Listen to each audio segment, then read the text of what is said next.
Welcome to Shooting It Straight with Stan. I'm your host, Stan, the Annuity Man, America's annuity agent, licensed in all 50 states.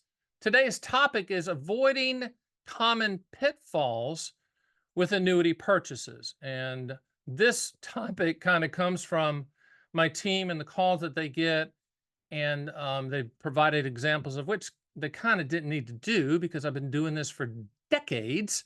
But I listened, and it was kind of the same things I always ran across as well with annuities. Now, just to make this very simple, if you bought annuities, I don't care what type, just for the contractual guarantees, you're going to be in good shape.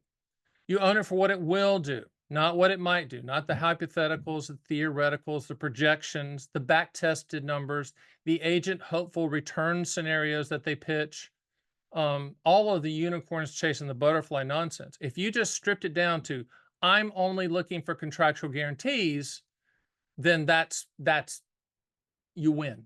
You're going to win because you're going to commoditize the product, shop all carriers, and you're going to see the highest number.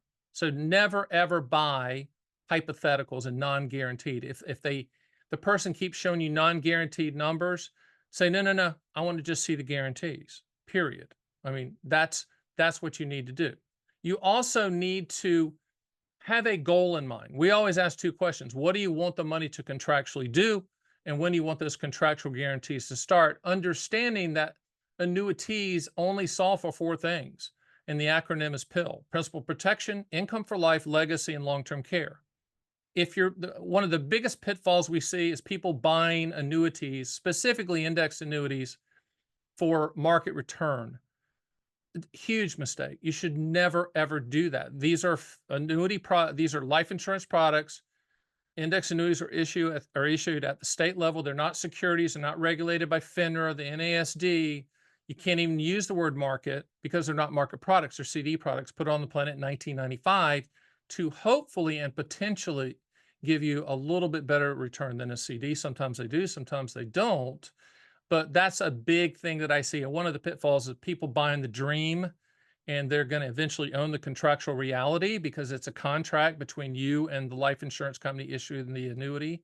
One of the other pitfalls we see a lot is, again, attached to the index side, is people being snookered by the upfront bonus. I always call upfront bonuses are candy for the stupid.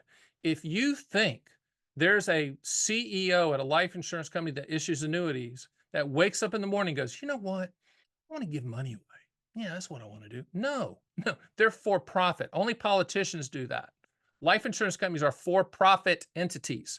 There's 100 pennies in the dollar, period. So don't fall for the upfront bonus nonsense. Don't transfer your older annuity to another annuity for the upfront bonus unless it's the 1.1% that you can mathematically prove that it makes sense. Most of the time, the only beneficiary is the agent that's doing that for you. Is they're just creating another commission. That's a big one. I think another pitfall that I see a lot is people don't dig in.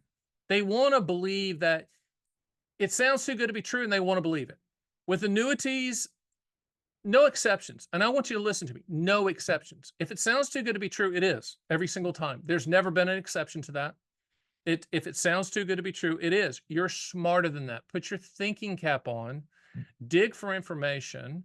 And the other one, dovetailing into that, another pitfall we see a lot is the urgency pitch, where they say, well, you got to sign now because you know, upfront bonus. Like, listen, there's never an urgency to buy a contract. The urgency is for you to read and understand the contract before you buy it, okay, before you sign anything. Don't fall for the urgency pitch. We pride ourselves at the Annuity Man. If you go to theannuityman.com and schedule a call, you're going to be surprised. We're going to let you make your decision on your terms and on your time frame. We're not going to high pressure you at all. I mean, this is a contract. This is your money. What we want to make sure of is that you fully understand what you're making a decision on. That's the reason I do thousands of videos. I've written 7 books that you can get for free. There's a treasure trove of information. It's an annuity one-stop information shop. And if you decide to move forward with us, we'll take care of everything. But that's going to be on your terms. There is no urgency to buy an annuity. Another pitfall we see a lot is people will attend the expensive steak dinner seminar from the postcard you got in the mail, and, you know, it sounds too good to be true and you fall for it, etc. No, don't do that. Go swallow the food and don't swallow the pitch. The other thing is your financial advisor should not be your friend. If you want a friend, get a dog. Your financial advisor should be like a cancer doctor. Your annuity advisor should be like a cancer doctor. And what's a cancer doctor? They walk up to you and go, "You got cancer.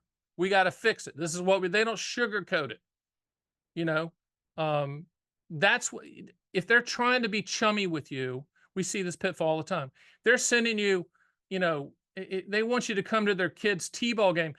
Just stay away from that. And if it's at all possible, stay away from doing business with friends and family and frat brothers and all that. I understand that might run far into what you believe in, but when you do that, you tend to not do as much due diligence. You tend to trust more.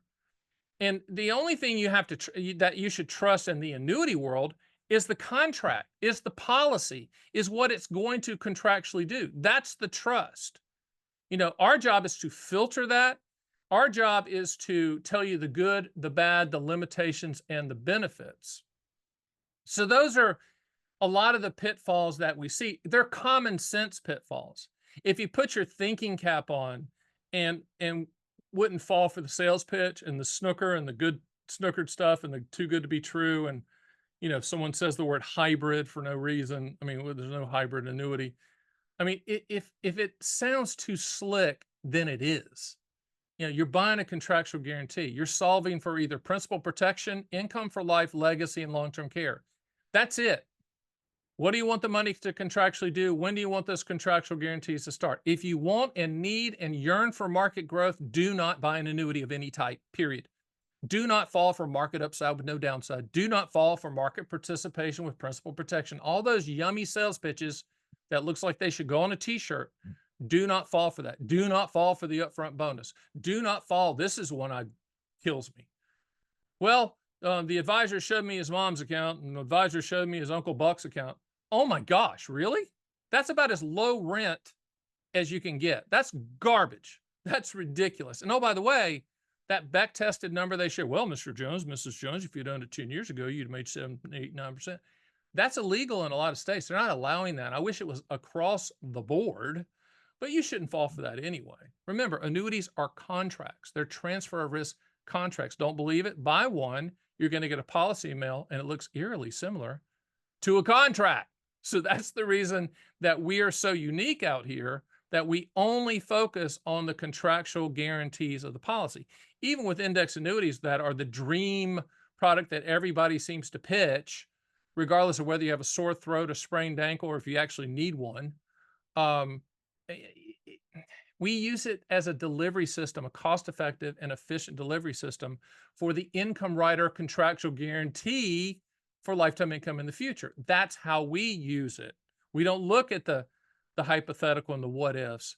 We use it for the will do, not the might do. So break it down by the contractual guarantees. You own annuities, I don't care what type, for what it will do, not what it might do. And so those are some of the pitfalls. If you have a new one, run it past us, but I think I covered the gamut. I've been doing this for decades, so I've seen and heard it all. So hopefully we are, interrupting some of those really bad sales pitches so you can make a good decision on your terms and your time frame. That's Shooting It Straight with Stan. My name is Stan, the Annuity Man. See you next time.